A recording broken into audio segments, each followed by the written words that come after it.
All my solder bits are in place, so now our neutral flame, I'm using a number 7 tip, so it's actually quite big. But we want to just gently dry this out on the top. Don't worry about this down here on the bottom. It'll take care of itself. Now we're gently going to dry this out because we want to make sure that all of the solder is in the right spot. So now's the time to make sure everything is in the right place.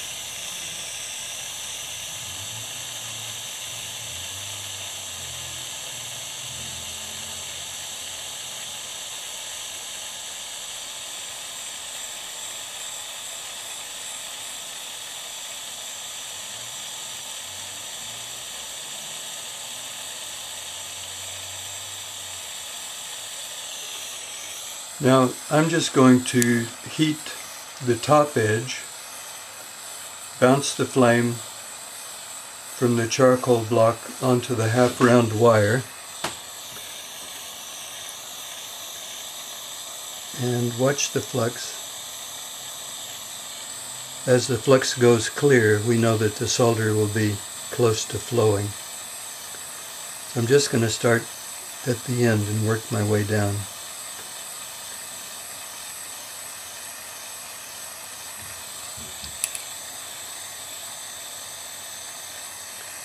So that's the first one. And as we go now, they should basically just solder one right after the other. Now at this point I've got the flame right on the half round wire.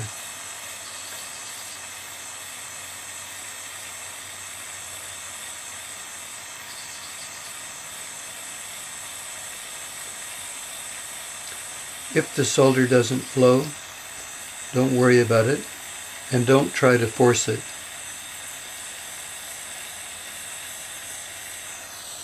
Yeah, now these two didn't flow. I'm just going to touch it with a bit of flux, put another little piece of solder on there, and before I do anything else, I'll make sure those are soldered.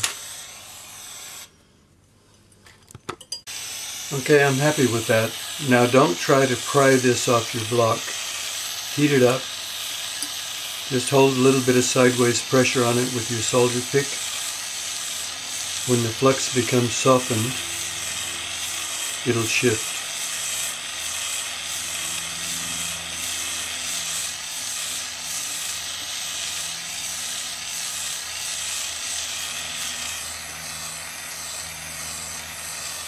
Just like that. So now quench it and pickle it.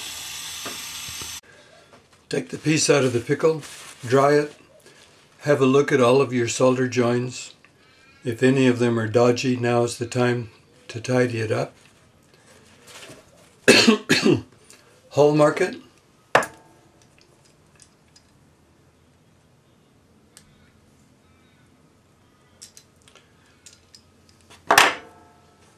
And trim these ends back so they're a little more aesthetic.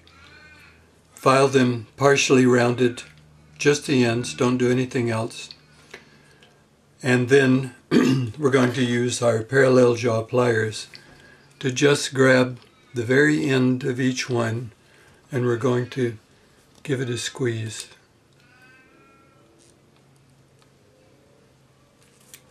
This is just for aesthetics. So we want to just bring the ends together on all of them. Sorry, don't twist them. If they do twist, just grab it with your parallel jaw pliers and straighten it out.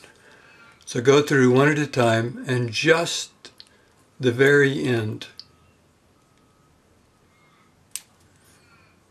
Yep, do them all. So the ends are all tidied up. Sand it. If you did a good soldering job, you won't have any cleanup. I was a bit sloppy on one, so I'll need to sand that back. And then what I'm going to do is I'm just going to use my chain nose pliers and stick them in each one right in the middle and I'm just going to turn it. And what that will do is it will expand this.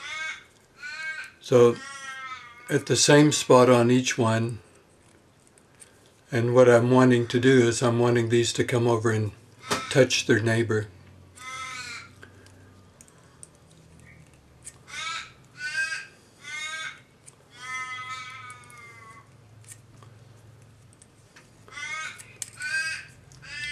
Now I need to curve this so that it fits the shape of the head. So I'm pretty pleased with that. And what what Priscilla did was she curved the teeth first around a bracelet mandrel. I've already packed mine. This is the last job I'll do in this little studio, and I'm working with minimal tools. I've got almost everything packed. So what you can do is you can take anything round, yeah, and you just push each tooth, get the shape you want that way, and then just a little bit with your fingers and get it so it fits the curve of your head.